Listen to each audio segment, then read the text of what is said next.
पूरी रिपोर्ट आपने देखी, मामला क्या कुछ था और किस तरीके से बाबू साहब को अपने शब्द में डिफाइन करने की कवायद चली। हमारे साथ जेडीयू नेता अरविंद निषाद भी जुड़ गए हैं। अरविंद निषाद जी, पहले बाबू साहब को लेकर इस शब्द का इस्तेमाल करके एक बयान दिया ताकि जो शोषित वर्ग है उसकी सहानुभूति ली जा सके, उनका वोट लिया जा सके, और अगले बयान में बाबू साहब का अलग डेफिनेशन दे दिया। अरविंद निषाद जी, आपकी डिक्शनरी में बाबू साहब शब्द का बिहार में क्या मतलब है, बताइए।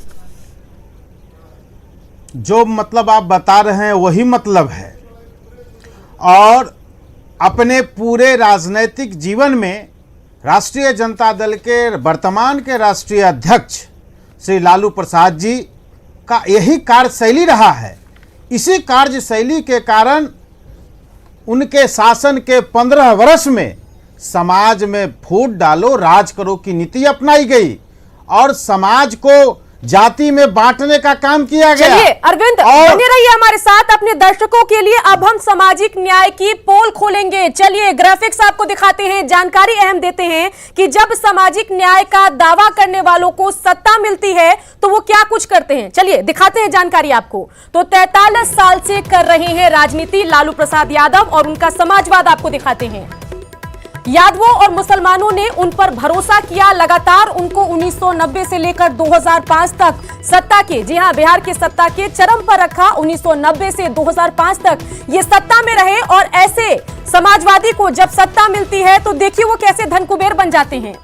सत्ता की बदौलत वो धन कुबेर बने, जेल गए तो पत्नी को सीएम बना दिया।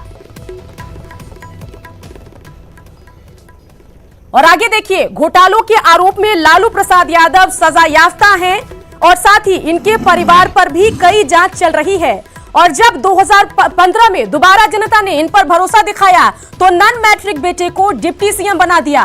तेजस्वी और तेज प्रताप, एक 8वीं तक पढ़े हुए, दूसरी 12वीं तक पढ़े हुए, 3-3 मंत्रालय संभालने लगे।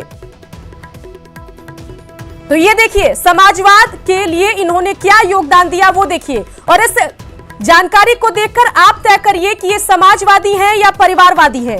और जब अब 2020 में अगर इनको सत्ता मिली तो इनकी योजना देखिए जो क्लियर है। तेज प्रताप को भी बड़ी जिम्मेदारी मिलेगी, साथ ही तेजस्वी सीएम बनाए जाएंगे। तो ये है समाजवाद की पोल।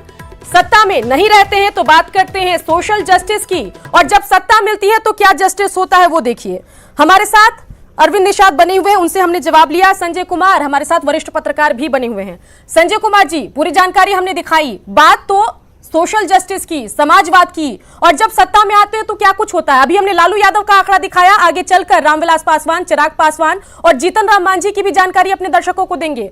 कितने सहमत हैं आप हमारी जानकारी से?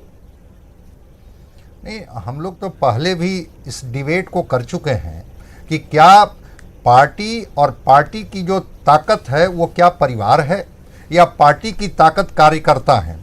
अगर कार्यकर्ताओं पर आधारित वो पार्टी है तो फिर कार्यकर्ता की तो कोई जाति नहीं